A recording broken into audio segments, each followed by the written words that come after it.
2016 അമ്മയുടെ അനുഗ്രഹത്തോടുകൂടി തുടങ്ങിയ മാഘമഖം എന്ന പേരിൽ അറിയപ്പെടുന്ന മഹോത്സവം ഇന്ന് കുംഭമേള എന്ന നാമധേയത്തിൽ അന്വർത്ഥമാക്കിക്കൊണ്ടിരിക്കുകയാണ്. ഹിന്ദുവിൻ്റെ വിരാട് രൂപമാണ് ഇന്നിവിടെ കണ്ടുകൊണ്ടിരിക്കുന്നത്. ഹൈന്ദവീയമായ ശാക്തീകരണം, ഈ സംസ്കാരത്തെ വിളിച്ചോതിക്കൊണ്ട് ഹൈന്ദവ ജനത മുഴുവൻ ഒഴുകിയെത്തുകയാണ് ഈ പുണ്യഭൂമിയിലേക്ക്, യാഗഭൂമിയിലേക്ക്, മോക്ഷഭൂമിയിലേക്ക്.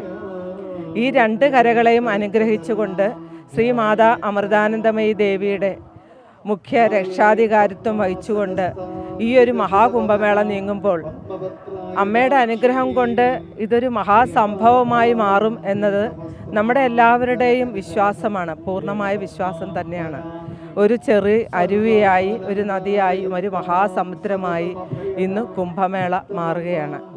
ഈ മണ്ണിൻ്റെ സ്പന്ദനം, ആത്മീയമായ സ്പന്ദനം ഏറ്റുകൊണ്ട് ജനതകളെല്ലാം മഹാ ആരതി കാണാനും നിളാസ്നാനം ചെയ്യാനും സന്യാസിമാരുടെ പാദസ്പർശം തൊടാനും അനുഭവിക്കുവാനും വേണ്ടി ഈ മണ്ണിലേക്ക് ആയിരങ്ങൾ എത്തുകയാണ്. ഓരോ മനസ്സിലും അനുഭൂതി നിറയുകയാണ്, ഓരോ മനസ്സിലും അനുഗ്രഹങ്ങളുടെ ഒരു പെരുമഴ തന്നെ വർഷിക്കുകയാണ്.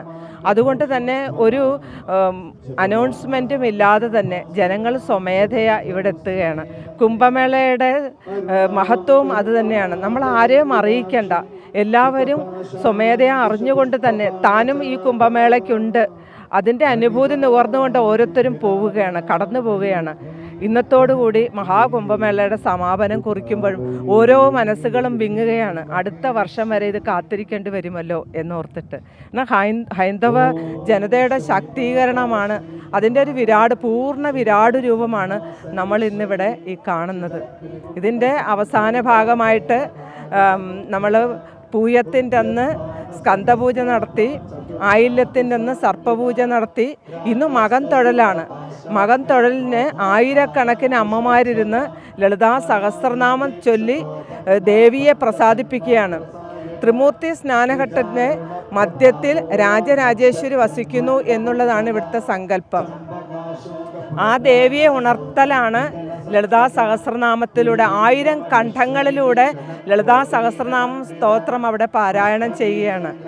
അത്രയും ഉപാസനയോടുകൂടി, വ്രതാനുഷ്ഠാനത്തോടു കൂടിയിട്ടാണ് ഇവിടെ എല്ലാവരും എത്തിയിരിക്കുന്നത്. ഒപ്പം ഇതിന് അവസാന ഭാഗമായിട്ട് മുത്തപ്പൻ്റെ ഒരു അനുഗ്രഹം കൂടിയുണ്ട്, ലക്ഷദീപ സമർപ്പണമുണ്ട്, പൂർണ്ണ ആരതി. ഓരോ മനുഷ്യർക്കും നിളയ്ക്ക് കൊടുക്കാൻ വേണ്ടിയിട്ട് നിള ആരതിക്കുള്ളൊരു അവസരം കൂടി ഒരുക്കുകയാണ്. സാധാരണ നമ്മൾ 7 പേരോ 5 പേരോ ഇരുന്ന് നിള ആരതി ചെയ്യുന്നത് കാണുകയാണെങ്കിൽ ഇന്നത്തെ സമാപന ദിവസം നമ്മൾ ഓരോരുത്തരും നിളയിൽ ആരതി ഉരുകയാണ്. നിളയെ ആരാധിച്ചുകൊണ്ട്, നിളയ്ക്ക് ആരതി ഒഴിഞ്ഞുകൊണ്ട് ആ ചൈതന്യത്തെ നമ്മുടെ ഹൃദയത്തിലേക്ക് ആവാഹിച്ചുകൊണ്ടാണ് ഓരോ വ്യക്തിയും ഇവിടെ കടന്നു പോകേണ്ടത്. അതിൻ്റെ പരിപൂർണ സമാപ്തിയിൽ നമ്മളിന്നിവിടെ എത്തിയിരിക്കുകയാണ്. എല്ലാവർക്കും ഒരുപാട് അനുഭവങ്ങളുടെ, അനുഗ്രഹങ്ങളുടെ, അനുഭൂതിയുടെ ഓർമ്മകൾ ചെപ്പിൽ വെച്ചുകൊണ്ടാണ് ഓരോ ജനങ്ങൾ കടന്നു പോകുന്നത്.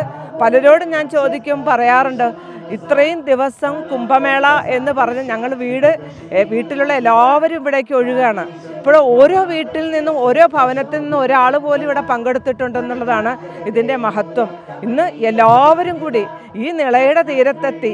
ഈ നിളയിലിരുന്നു കൊണ്ട് തന്നെ സപ്തനദികളുടെ അനുഗ്രഹം, സർവ്വദേവതകളുടെ അനുഗ്രഹം, ഇതുവരെയുള്ള ഒരു പരമ്പരയുടെ അനുഗ്രഹം നേടാൻ വേണ്ടിയിട്ട് നമ്മൾ ഇന്നത്തെ സമാപന ദിവസത്തിൽ ആകാംക്ഷയോടുകൂടി തന്നെ, അത്ഭുതത്തോടുകൂടി തന്നെ ആ അനുഗ്രഹം വാങ്ങാൻ വേണ്ടി ഓരോരുത്തരും ഇവിടെ എത്തുകയാണ്. ഇവിടുത്തെ ഓരോ മൺതരിയും പവിത്രമായി കഴിഞ്ഞു.